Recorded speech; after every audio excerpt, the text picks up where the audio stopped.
Lynn. Thank you, Madam President. I'll be quick about this. I had a question related to the leasing and the acquisition analyses. And I understand that to do the comparison with the construction of the new building, you had to assume that the occupancy would take place in 2021. But if one of those options are chosen, I also thought that we had a space crunch now. So would we wait until 2021, or as the opportunities come up in the market, either to buy or to lease, would we execute that sooner? So we definitely will take that into account. So in the analysis today, we're assuming, just to be apples to apples comparison with the expansion scenario, we're assuming the occupancy takes place in 2021. But if there is space crunch today, and also if there is spaces available in the market, and assuming it takes at least, typically it takes about 9 to 12 months to build out a space, we'll definitely look into these opportunities as well. So how does that how would that be reflected in the scoring with the qualitative?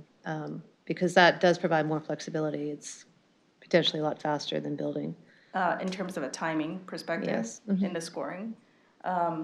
So we are, taking, I definitely think that it's going to be scored higher in the space flexibility. So that will be taken account in the scoring process, in the qualitative aspect of it. I think what I want to just make sure that you're clear of is we know that cost is important, and we are going to be providing you a budget based on what we know now. In 2016, we hadn't designed anything. I have a huge team behind me that's been working diligently on designing what we think would be a suitable home for us for 30 years. And it's going to be a real number. And that number is going to play, obviously, a very important role in your decision making. I think all we're trying to make sure of, because I've heard a couple of board members mention this in the past, is that sometimes cost isn't the only thing that matters, that we have to take other elements into consideration. I think this is an attempt to make sure that we're weighting some of these other issues that we should take in mind when we're thinking about, if leasing is the least expensive, there's other aspects of leasing and getting people together for meetings and those kinds of things that are intangibles that are really hard to put to quantify. And so this is just to help you understand those other soft kind of factors that could weigh into the decision. We know cost is going to be number one, and cost is going to be put into that analysis. And when we do the NPV and compare, you're going to be able to see that based on what we think the cost of the design will be. This is just an attempt to make sure that you understand that there's other factors that go into it, not just cost, that are important to CalSTRS. I think they should be important to you. They should be important to our members, just to make sure that we're making the right decision. It's a big decision for us, and we want to make sure that we do right by our staff. And so we just want it to be a very thorough analysis, so you have all the ingredients that you need to make the best decision. I do appreciate that. And I have one more question. So when you're looking at the leasing market today and the acquisition market, I think one of you mentioned it before, that you're basing it on the information that you currently have available. And when you're incorporating it into the financial analysis of 2021, are you escalating today's leasing cost? Yes. And acquisition? Are you also escalating construction cost out to 2021? Yes, we are. And what is the rate of escalation for both? Or for all of them? So I'm going to have to defer to the construction budget, Ridge Capital, for their estimates on the inflation. But for the leasing rates, we're inflating 3%, just to be consistent with inflation. But on top of the 3%, we're also looking at the market rate increase in general. So based on our research and the information that we gathered through JLL leasing team in the local Sacramento area, that we are projecting a 7% increase of leasing rate just based on the availabilities of spaces that's currently in the marketplace, and also lack of developments in the pipeline in the next few years. They're projecting a 7% increase of leasing rates over the next 3 to 5 years. Is that annual increase or? That's a one-time increase of 7% over the next 3 years. Yeah, that's baked into the model. Okay, thank you. Yep. And we'll be, like we mentioned earlier, we're going to be, in close contact with our leasing team. We're going to be updating that assumption if anything changes in the marketplace.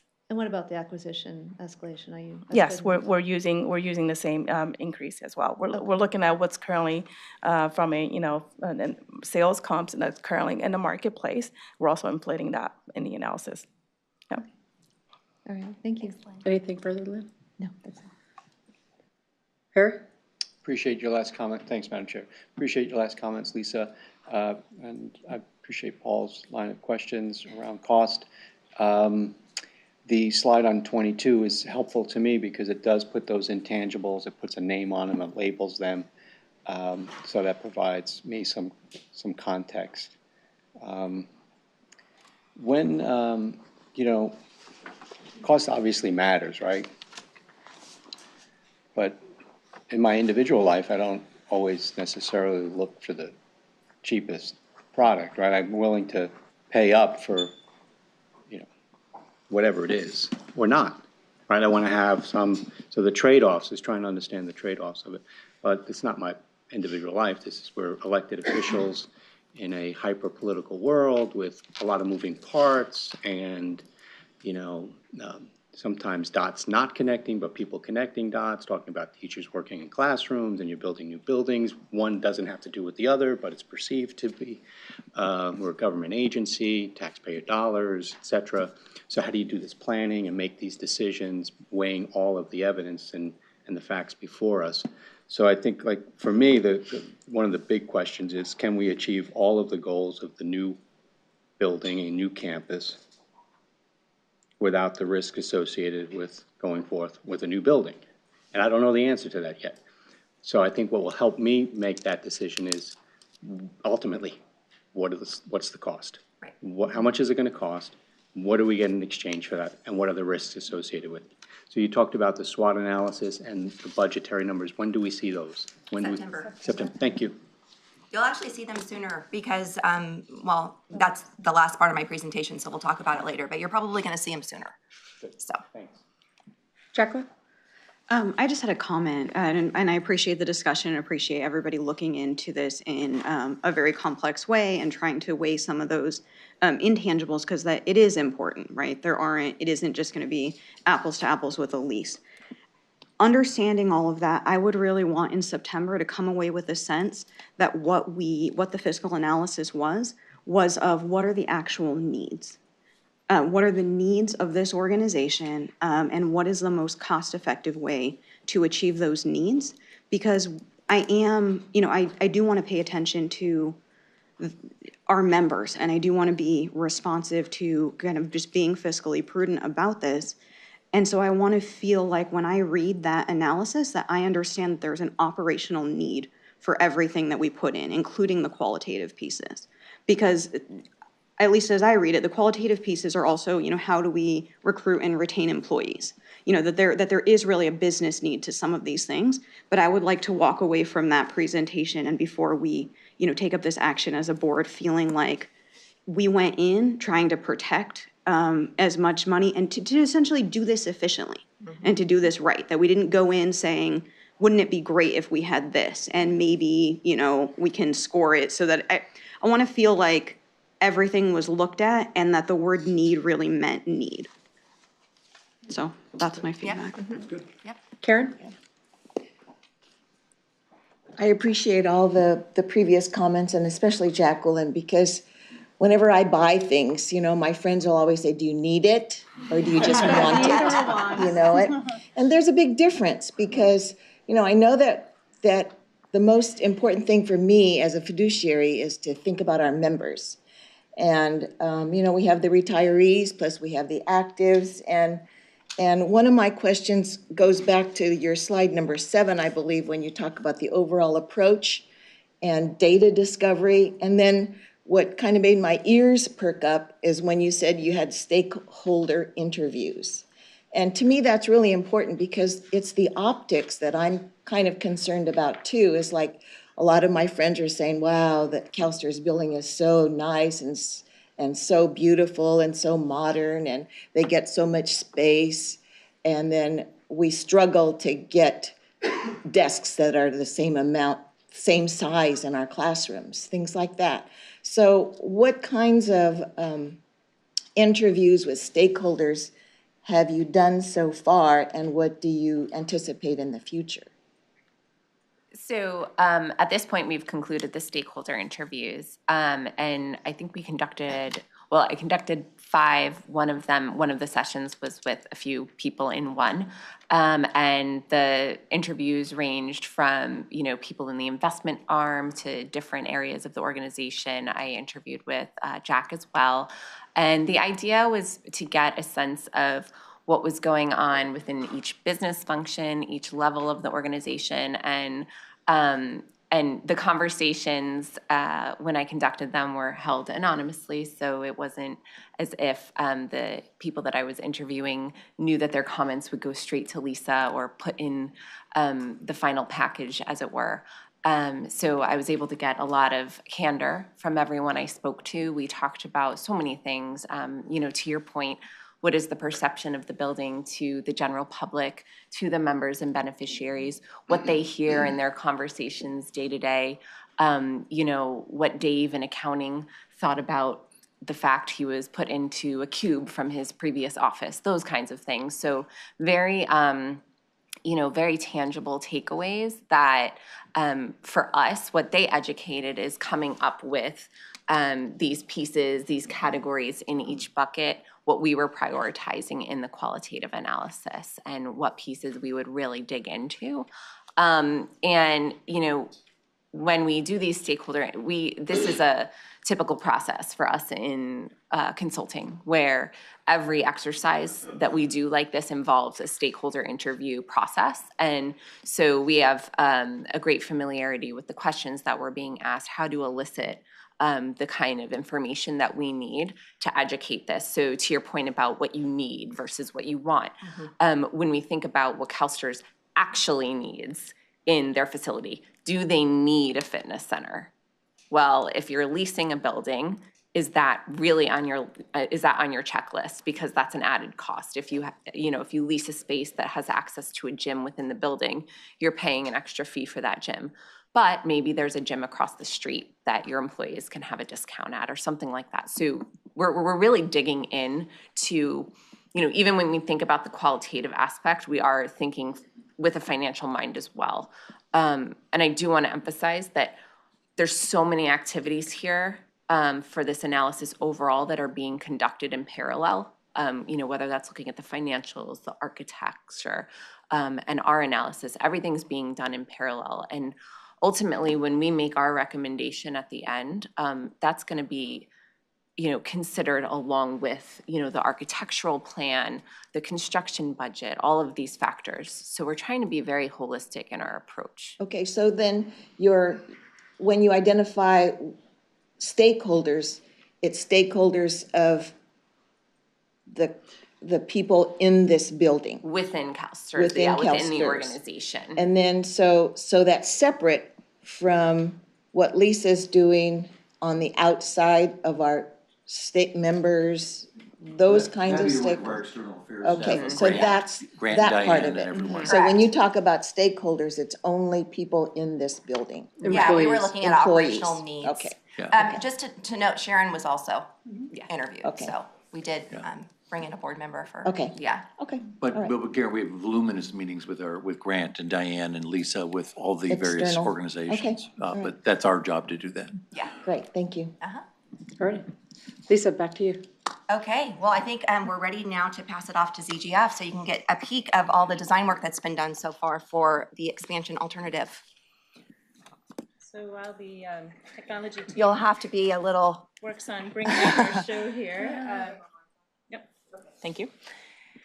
So I'm Kathy Berg, really happy to be here with John to present to you the process that we've gone through on the design of looking at the expansion building. And we're really here representing a broad team of individuals who've been working on this effort. So in addition to the two of us, we have a full team, including Lionakis, Ridge Capital, DPR, who was our contractor, as well as a full design and engineering team who have been helping to assess the site, determine the needs for the project, and make sure that we are meeting the CalSTRS goals. And that's really where we start every meeting and every conversation around the decisions that we're making around this process, is to go back to the guiding principles for the overall project. And first and foremost is making sure that we are supporting CalSTRS' mission. Second, that we're making really sound financial decisions, that we are focusing on member value as we begin to think about how we invest any money into this project. Third, that we create an environment that makes CalSTRS an employer of choice. I think it's really important to understand that recruitment and retention is enhanced often by the physical environment that people will be able to work in, and we want to make sure that the building we design will support that. To protect the organizational culture and to create the highest degree of sustainable construction we can possible.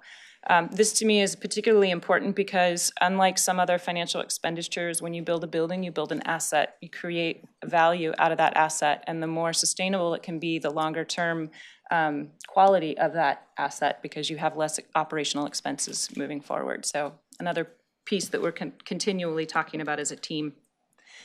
The schedule in front of you represents the effort that we've made to date, starting in February with a kickoff visioning session and running through this board meeting today, as well as the effort that will continue through until our next two presentations with you or touch points with you in September and November.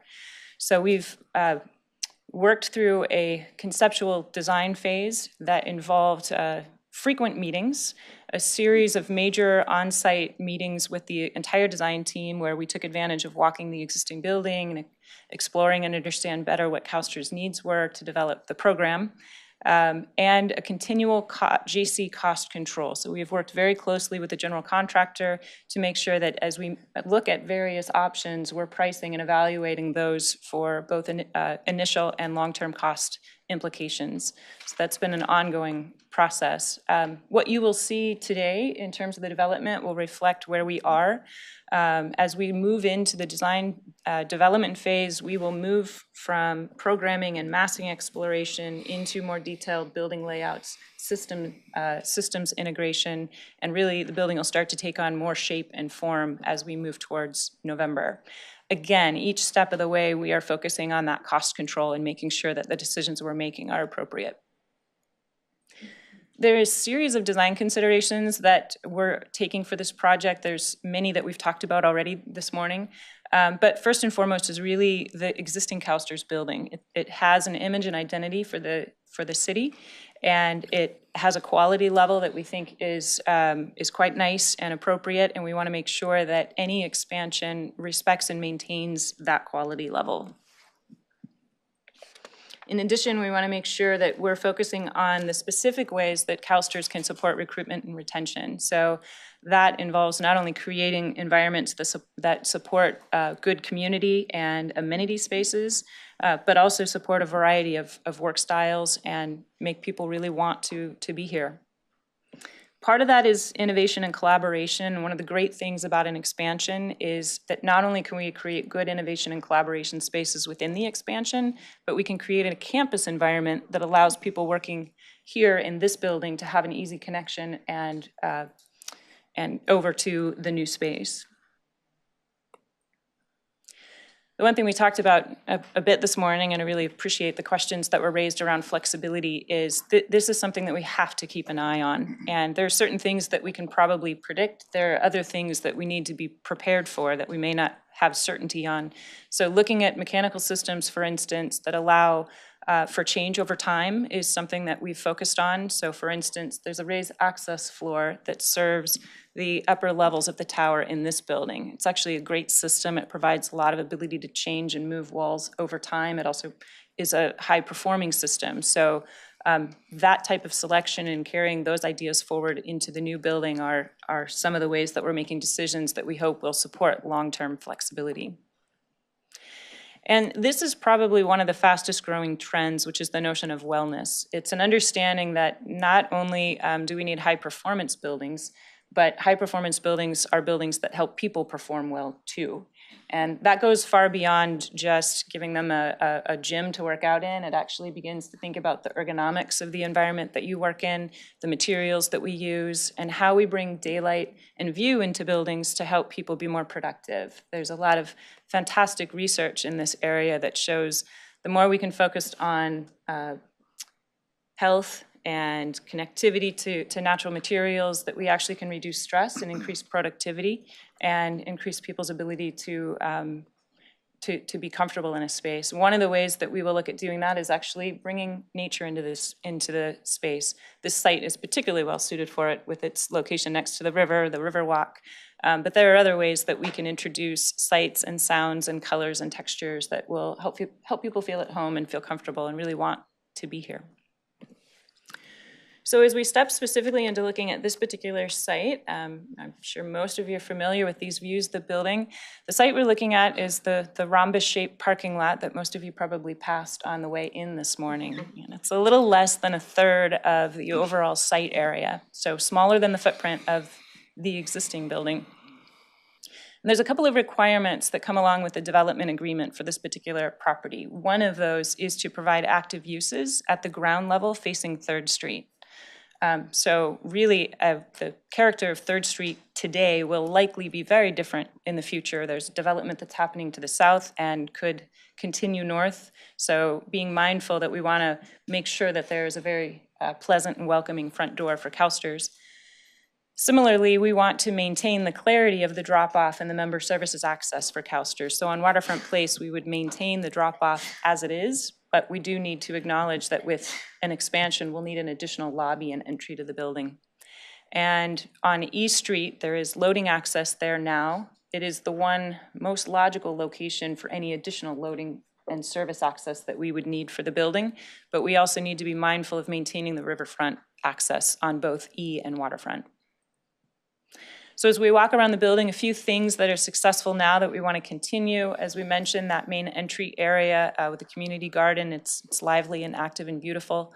The parking as you walk around the building, with the exception of where we will place the addition, it is screened, which is actually very nice and is a requirement as we move around the corner and face the street, that we will screen the parking. And also want to make sure that we really continue to celebrate that riverfront access.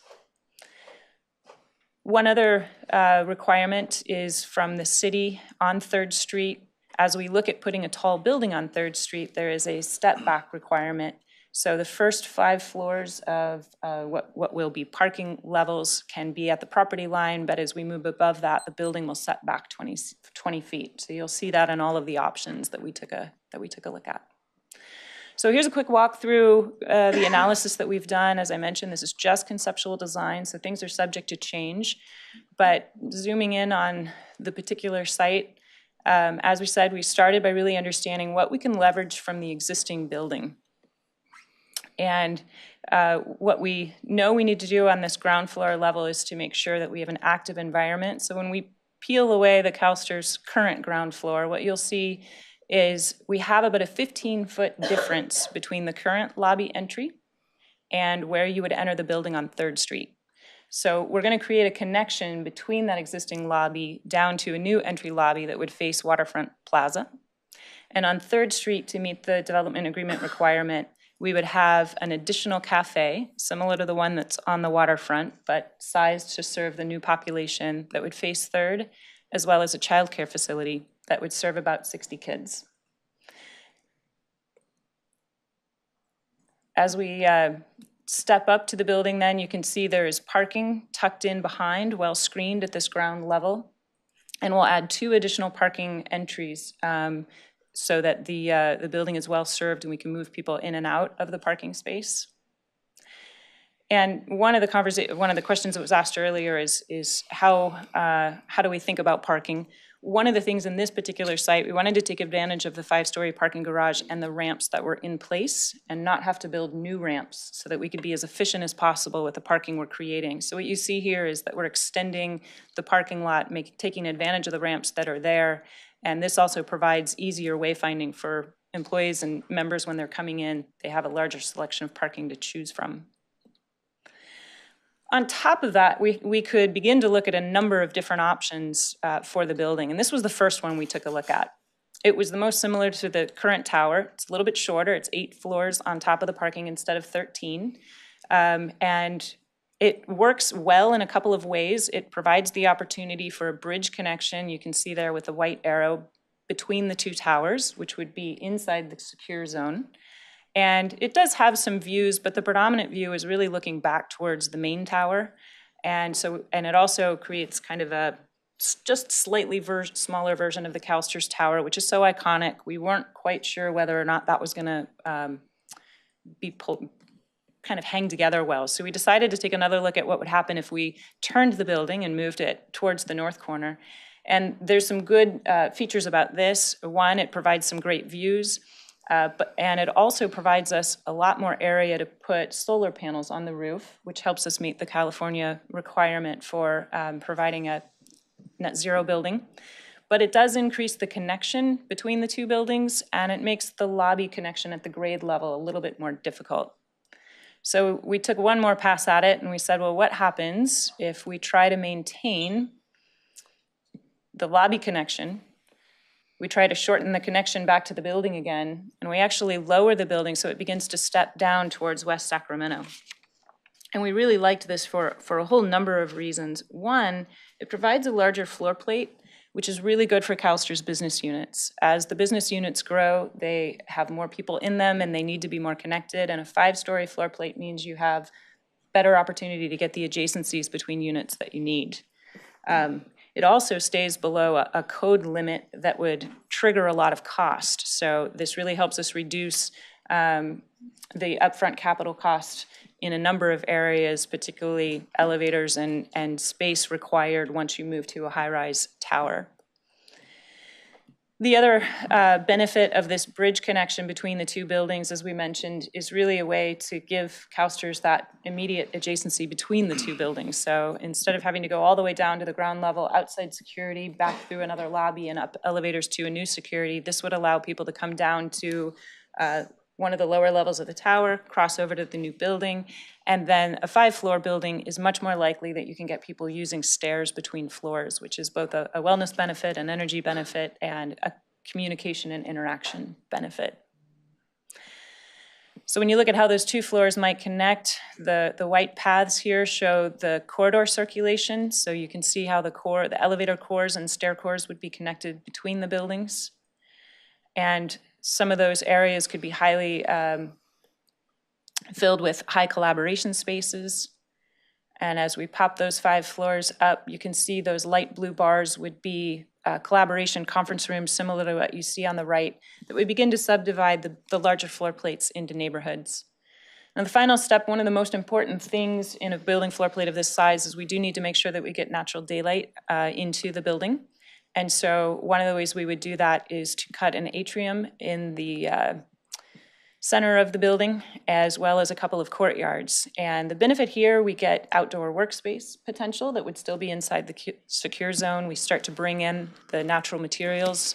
The light and glare and view is well controlled when we can use some of these north and south elevations, and generally gives a really nice character and benefit to the employees of the building. And then to achieve the net zero, we have a wrapper that does 2 things. One, captures a very large area of solar panels or photovoltaics on the roof and wraps down to the sides of the building to help protect from that solar heat gain that we get on the east and west elevations, while the north and south elevation carry forward the character of the existing CalSTR's tower and that glass facade.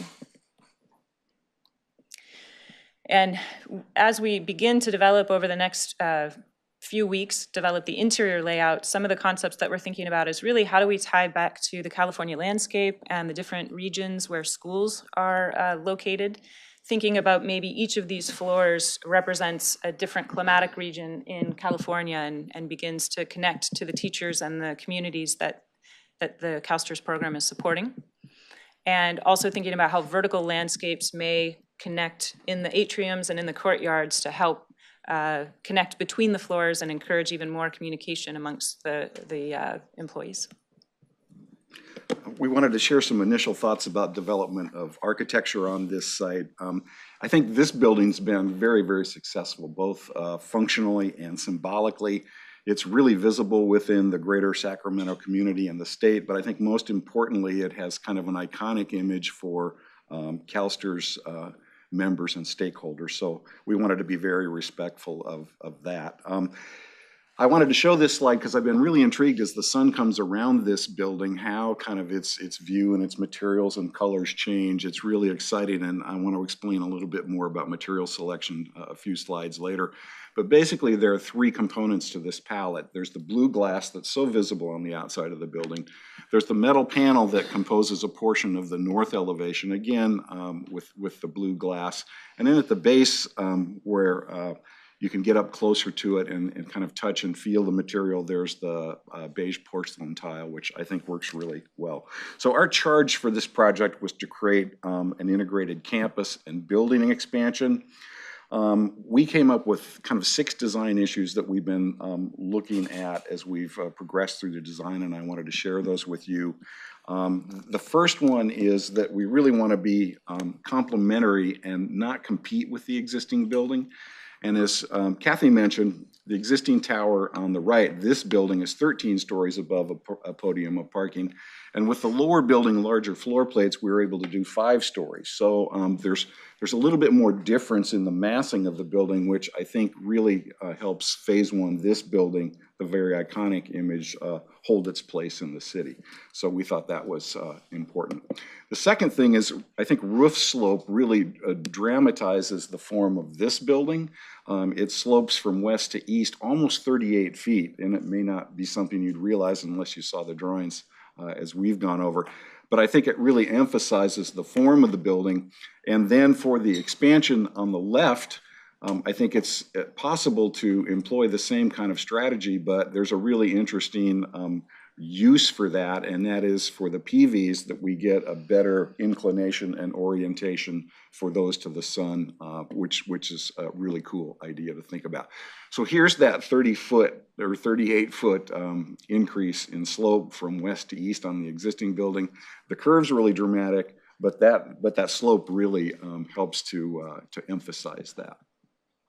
I think the thing that's most visible and that people really remember is the blue glass curtain wall on this building. And we thought that that was one of the important things from a materials palette standpoint to continue in the new building. So on the right, again, you see Phase 1, this building. On the left, the south facade of the expansion.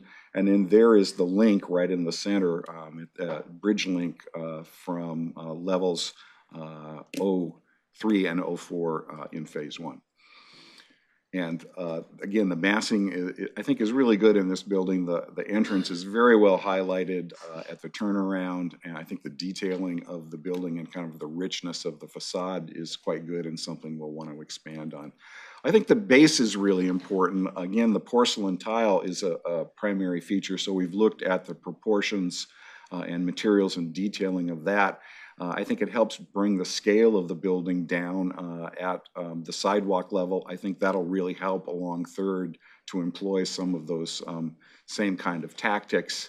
And here's that basic palette of glass, beige porcelain tile, and then the proportions of window openings, I think will really help with that. And then continuation of the rich landscape elements that I think really work well in this phase. We'll want to think about the lobby glazing and continuing the entrance. We actually have 3 connections. One is at grade on the south side from lobby to lobby, and you're all familiar with this building's lobby on the right, and then our entrance in the middle of the expansion on the left. So there's the exterior connection, there's the interior connection, we call it the concourse, from the lobby across the corridor right out here, and then down and into the new lobby in the expansion, and then the bridge connection, which is in the secure portion of the building on the upper levels. The main building entrance for the project will stay as the Phase 1 entrance. I think that's really important, especially for members, to not be confused about changes in the building. They're very used to using that and coming to the member outreach center, so that will remain. And then finally, I think it'd be really nice to be able to express sustainability in the new building, and I think there are several ways that we can think about doing that. One is to think about how we could incorporate glazing or shading for the glazing. Phase 1 on the left has some 8-inch mullion extensions that help give pattern to to the outside of the building. They do a little bit in terms of shading the glass, but our criteria for this building is very different. We need to meet net zero energy. We're going to meet LEED Platinum, and then the well building portion of the requirements. So it really drives us to kind of different solutions in terms of the massing and how we treat the different elevations of the building. So I think it's possible within that same family of glass color and detail to add some horizontal sunscreens, particularly the south side. And you see a recent example of that on the right, incorporated to a building facade. It helps reduce heat gain, it controls glare, and I think it's another opportunity for us to include areas for photovoltaics on the south side of the building. So here's a recent rendering of the building. Again, this is going to continue to evolve over the coming weeks, and we will continue to bring these back to you. So you see phase one on the right, you see kind of the lower portion of the porcelain tile, the glass connection of the bridge in the center, and then the south elevation of the expansion is where we can employ more glass. It's where the great views are. It's where we can use horizontal sunshades to control heat gain, control glare. It's much easier to do it on the south side, and then have almost continuous glazing at the base, so we have, I think, great connectivity from outside to inside. I think it's both important for pedestrians and for people using the building. Again, this is the material palette. I think it's pretty simple. It's rich. We want to, continue to have the nice detailing that they have at the base of this building. And then I think the landscape as a unifying element around the site is really important also.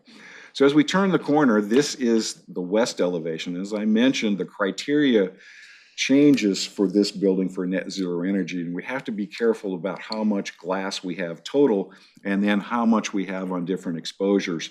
It's much more difficult or challenging to control the heat gain and glare on the west and the east sides.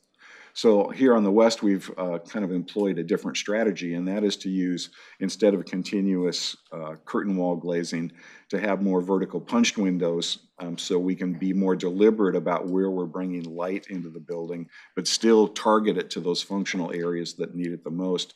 It helps bring in light high in the space so that we're driving that light deep into the floor plates for daylighting, which is really important for the workplace character. And then you see below that the idea of a perforated metal screen to shield the parking garage floor plates.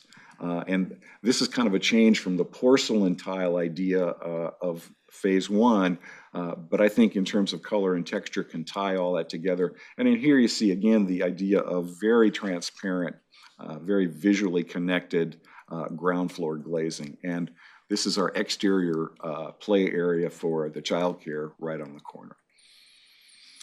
Here's an idea of the metal panel. I think it's really interesting. It's a fairly economical material to use. It's an easy way to do some interesting patterning on the building. And one of the things I was most intrigued with is how this kind of changes as the sun comes around the site and the building, and it picks up the color of the sky.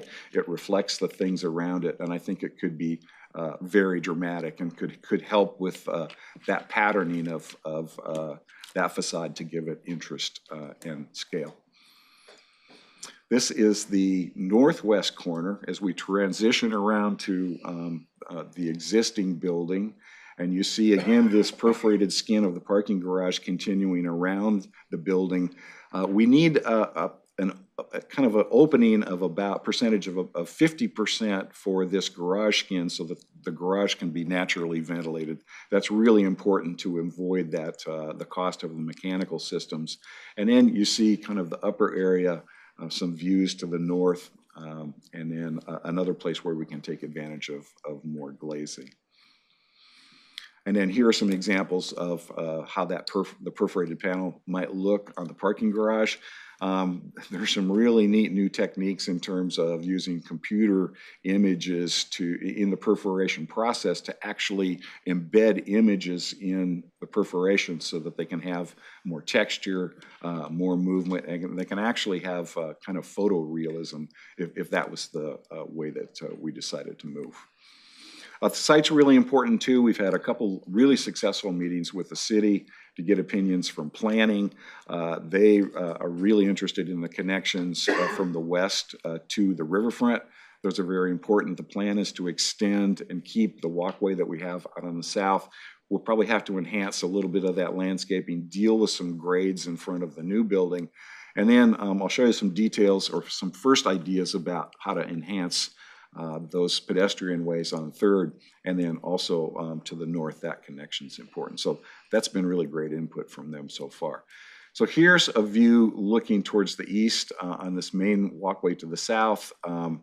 Again, as I mentioned, this lobby should stay as the kind of main building entrance. This is the second entrance, or the entrance to this expansion that you see just on the left here. It's a little bit more diminutive. The lobby is a 2-story lobby instead of kind of the 3 to 4-story lobby that we have here. But I think it'll serve the building very well, especially with the connections that we have. But it'll be great to enhance the landscaping and the streetscape along the south side. And, you know, to bring in the plant material, the amenities in terms of benches and pavers and those kinds of things. And then here's a kind of a zoom in of the corner for the daycare play area. It was a great place to put it because it's under a portion of the building. Some of it is not. It's moved forward a little bit, but it provides shading. That's really important in this environment to be able to shade the play area. And then we're thinking of ways to deal with issues like car barriers, and then how we can screen that and have a protective fence, if you will, without having it be, you know, something that's very kind of not tactful. So one of the ideas was that we might be able to do some cantilevered laminated glass vertically placed fins. So it could be something very colorful, it could be a child-related theme, and maybe it's something that we can light from behind at night, so as you turn that corner, it could be very dramatic. Here's a view of the cafe area on 3rd. We're looking south, and you see one of the potential connections, indoor-outdoor connections to potential outdoor dining areas on 3rd. We'll be able to keep the wide planters in some areas and then be able to extend these dining areas out between the trees that we need to save where it's appropriate. So we were excited about that. I think that could really bring some color and life to the streetscape. It'll offer CalSTRS employees and staff another place to go for collaboration. And it's been interesting in a lot of the recent food service places that we've done recently. They serve as the food function, you know, during lunchtime, but a lot of them are used throughout the day for people to gather and, you know, in various size groups. We did a big new cafeteria for Intel, and it was just, they were amazed how much it was used during the day. So we're excited about those kinds of spaces.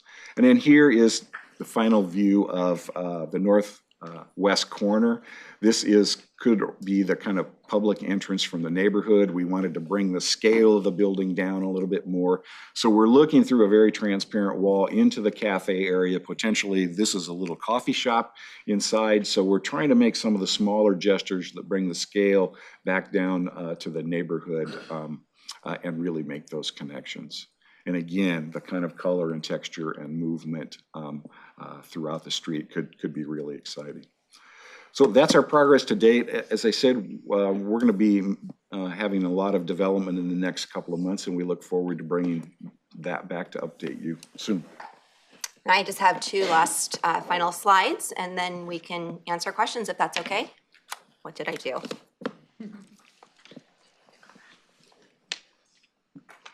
There we go. So one of the things through the design iterations that we've been going through with ZGF that we've realized is that there's some advantages for CalSTRS to fully occupy that building day one and then lease out our current facility. One of them is the fact that the floor plates are going to be so much larger. They're going to be twice the size of what we currently have. And I think that we've got a lot of business areas that are spread out amongst many different floors in the organization that would really benefit from being together on one floor from a strategic and collaboration perspective. So that's one reason. The second reason is what we've heard from most of the market is that this current facility will be much easier to lease to outside parties, and that is an important component in the financial analysis of this this expansion effort. It's an iconic building. It's a building that we can start to show folks because it's already constructed. So we think that that's a really an important aspect of this. Also, the cost of security considerations in a multi-tenanted building. You've heard them talk a lot about the expansion option and how easy it is to move about, and there's going to be open stairwells and those sorts of things. I think you start to lose that when you segregate it for a multi-tenanted building. So it would be nice to have one party in that facility. The other thing is that we are looking into bond financing as a possible financing the building, and state occupancy or CalSTRS occupancy is a requirement of that. And so if we deem that feasible and we want to move forward with that, it's good to plan for us to be occupying that building day one. And then finally, I just want to go through the timeline of the financial analysis. You've gotten a copy of what we submitted to the legislature so far. So we had a portion of their questions to them, answers to those questions on July 1st. The remaining pieces that need to be answered are all related to the financial analysis, which you heard today isn't quite finished. So the supplemental language will be to them by August 15th, and the board will receive a copy of that analysis prior to that distribution. So when you ask when you're going to see the numbers, that's when you'll see the numbers. So the discussion of the full financial analysis should happen in September. It would be awkward for you to have the information and us not talk about it in September. So we're going to go ahead and discuss the full financial analysis then. And then in November, we'll take any questions you have from the September meeting, any additional information that you need. In November, we'll come back with a quick recap, final discussion of any additional requests for information, and then ask for your final decision in November. So that's all I have. Do you have any questions for us? Thank you very much for the time and energy you've already put forward. Are there any questions? Joy. Thank you. Thanks to everyone for your presentation. It was really neat to see the architectural renderings, and it gets you really excited to think about what could be on this site, especially given a lot of the things that you considered in terms of how you bring in daylight and ties to the environment. I guess I'm wondering, with the other two alternatives that will also be presented to us in terms of an acquisition or a lease, those would both seem to be disadvantaged because we're not able to immediately have in there some of the considerations we've talked about in terms of the building expansion. So is there an opportunity to, when you look at those two alternatives, whether there are options to incorporate some of those qualitative considerations in an acquisition or in a lease so that it's not, so it's sort of a fair comparison? Yeah, no, definitely. I think that's something that we've struggled with going through, just preparing the analysis. An acquisition, definitely, if we're buying a building, then we have control over, making some changes to it that can bring in some of those elements. I think it's more difficult to do with a lease because you're leasing from a landlord that may not have interest in making those changes to the building. If we do an acquisition or a lease option, we will do what we did in our member service centers. So if the decision is to lease, then we would look at, if the building isn't LEED certified, we would look at doing the interiors from a LEED perspective, just to make sure that we're looking at energy and we're looking at air quality and those sorts of things. So there are some things that I think when we bring forward the analysis that we're talking about pulling out, because there's some things that won't be a complete apples to apples comparison. Obviously, to build a parking garage, that costs money, and if you're acquiring a building that doesn't have a parking garage, then obviously that cost isn't going to be included in that. And so I think that to make sure that there's really a transparent, fair identification of all those elements, we want to be able to, for those things that don't quite match up, we want to pull those out for you. So that way you can understand the differences. Okay. Does that help? Yes, thank you. Harry. Similar, thanks for that question, Joy, because I was thinking the same thing about that. I felt like I was on the planning commission for a moment, with the architectural presentation. It's really beautiful. I mean, I would love to be able to visit some of the facilities that your team has been part of here in California, preferably in Southern California, if that's possible, to actually see firsthand what they look like. It would have a different impact for me. So I can work with the staff and find out what that would entail.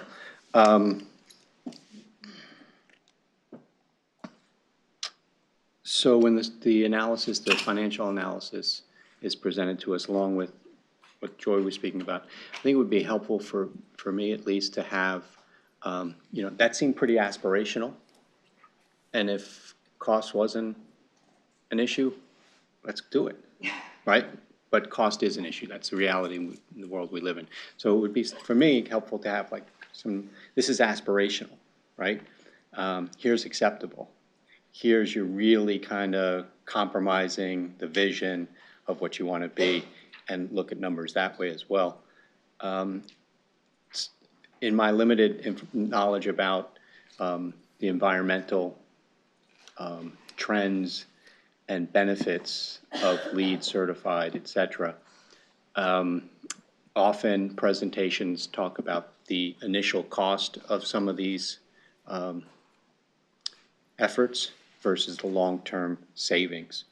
So I think that would be helpful to me to see that and what that will be, because there's a sticker shock initially, but longer term, it's actually financially more prudent for those of us who lean in that direction.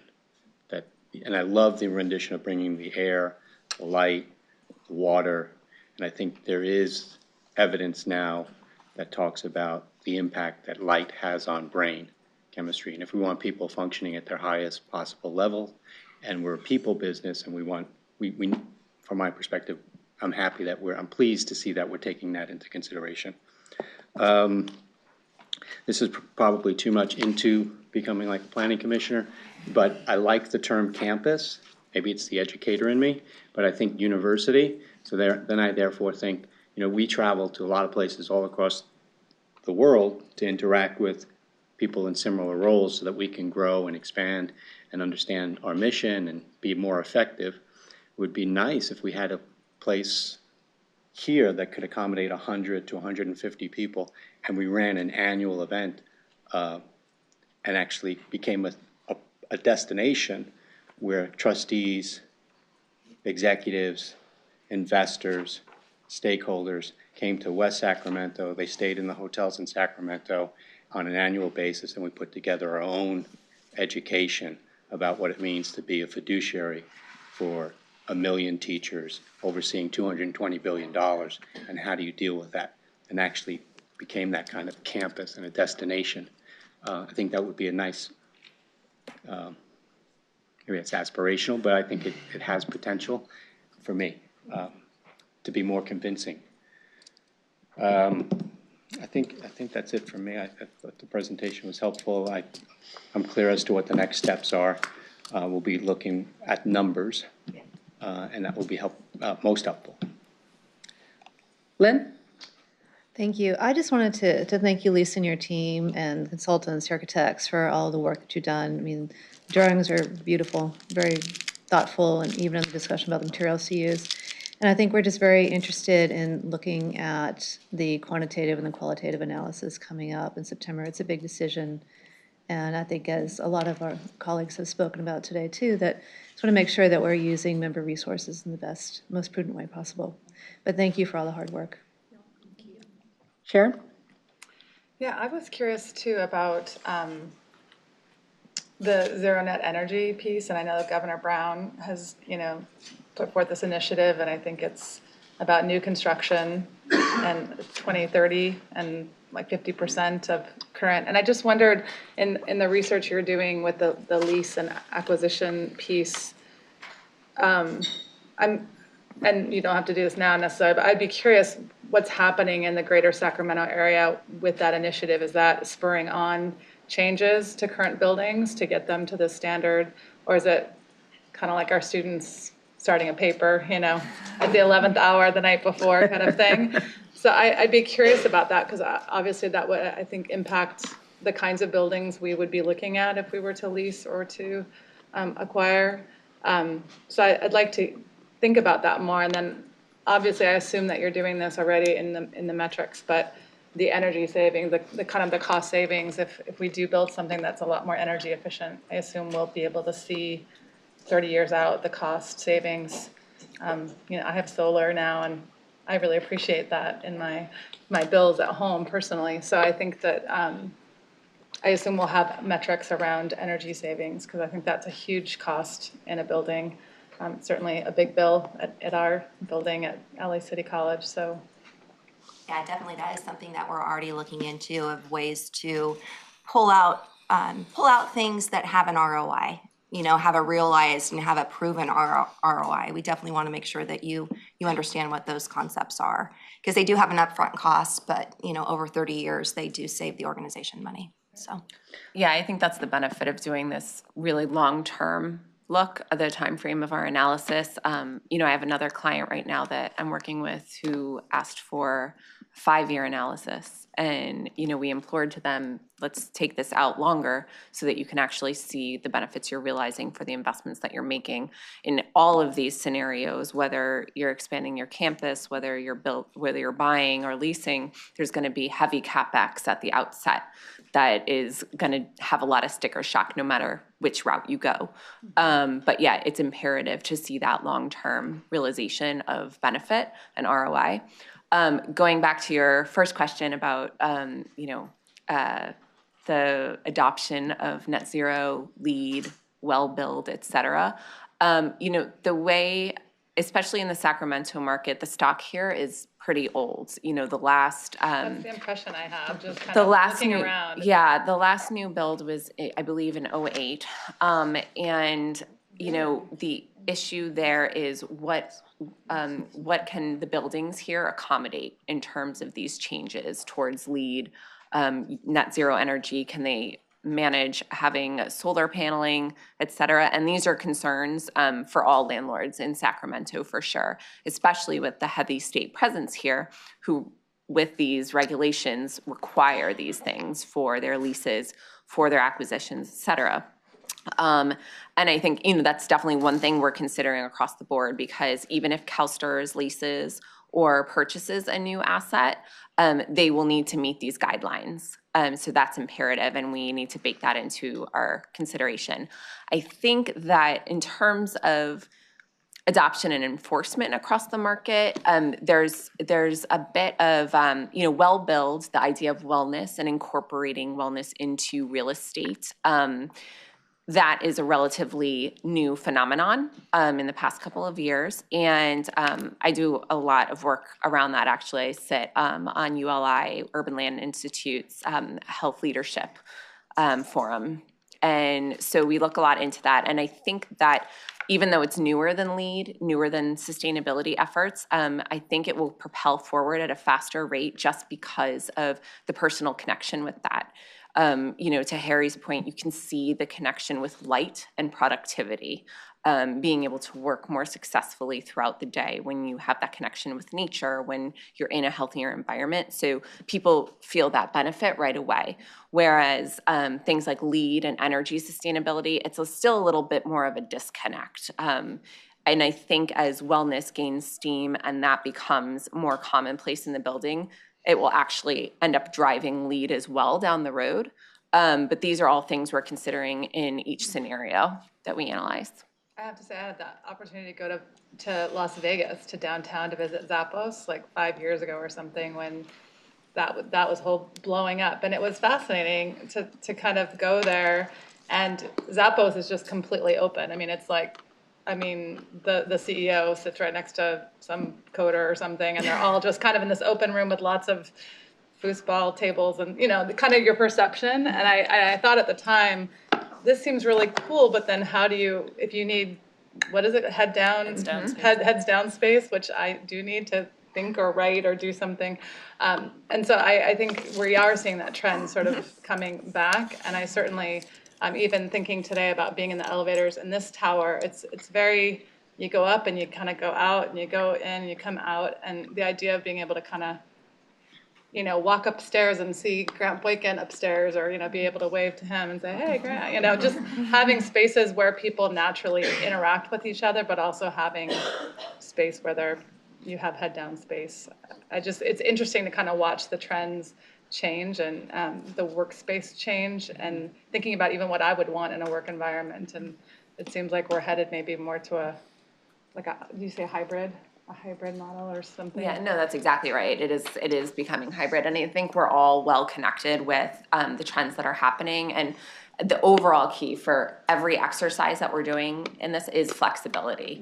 Is how can we, how can CalSTRS end up in a long-term plan where they can be flexible wherever they are, whatever the end result is. So I think that is key. I just want to touch on a comment that was made earlier about risk mitigation. And one of the benefits of a build-to-suit is that you can determine the ways that you want to mitigate the risk in your building. So whether it's being more efficient so that your energy performance and your reliance on fossil fuels might be lower, so your energy bills are lower over time, is definitely one way that I think on this site we have the opportunity to mitigate a risk. The other is there is a significant, much more significant expense in the employees and the salaries that we pay than in the building expense. So if we can create an environment that helps you retain employees or attract employees, the payback on that in the analysis that we've had colleagues at Rocky Mountain Institute and other places do, it's 3 times the payback of what you can do even within just increasing the efficiency of the building. So that's definitely another way to think about mitigating the long-term risk for CalSTRS, is making sure that any of the options that you look at ways that you can protect more than just the initial building investment, but your long-term investments. Alrighty, we are 10 minutes over time. I have 2 people in the speaking order. If we have anyone add themselves to the speaking order, I'm going to ask the board if they would like to spend more time on the item before I go to those speakers, if you guys don't mind. All right, Paul? Thank you. So this is the plans, the architectural drawings, everything like that is really exciting. They look great, and I'm very appreciative of all the work that's been done. This whole presentation makes it almost a done deal, it seems to me, that we should build a new building is the message we're getting. I mean, everything we're saying is all these great things that we can accomplish with a new building, which I don't question, which I don't doubt. And I think life cycle costing is the right way to look at these things as investments, absolutely. But still, this whole presentation doesn't seem to me like it's subject to a budget. So I would still like to make sure, because I think you're hearing 2 very different kind of perceptions from the board. Some board members are talking about costs, and are we delivering the best thing that we can at a cost? And other board members are saying, this is fantastic. This is great, asking a lot of questions about the plans. So we have 2 different perspectives, but my guess is we don't really have 2 different perspectives. Ultimately, this board is going to want to know that we're getting the best deal we can at the best price. And so I would just ask that, because I don't see in the presentation of the plan for this new building that it was anything other than everything we wanted. There was no sense to me as to how it was constrained by a budget. There was no sense to me as to how we were accomplishing things at the least cost rather than just putting in everything that we want. And so I don't know how you do that, but I think when you come back and you present this, there has to be some sense that this plan was subject to some consideration of financial constraints. Thank you. And that is happening. Okay, I'm hoping that in September and November we see it. This board member didn't see it today. Yeah. That's all I'm saying. Yeah. Thank you. It definitely is happening, okay. And we can make that more clear because we've gone through iterations already of budgets, and so looking at what we actually have to have and how we can make modifications and changes to it to bring costs down. So that definitely is happening, Paul. And it didn't come across today. It will definitely come across in September. Okay. Karen? Oh, thank you. Thanks again for the presentation. Mine's real quick. I might have missed it during the presentation, but you didn't, I wanted to make sure that the issue of technology and security were all built into the plan itself. So I'm just assuming it did, but I missed it. Yeah, we didn't go into that detail, but yeah, definitely that is something that is in the core infrastructure of the building, the way it's going to be set up, that will provide that kind of security and ability to, all the technology. Yep. All of those components are there. Yeah. Alrighty, any final questions? John, did you have any? Okay. Alrighty. Thank you very much. Really appreciate the effort that you put forth and you coming here today, out of Portland, and thanks, guys. Alrighty, let's take a 5-minute break. We will start no later than 10 till. Thank you.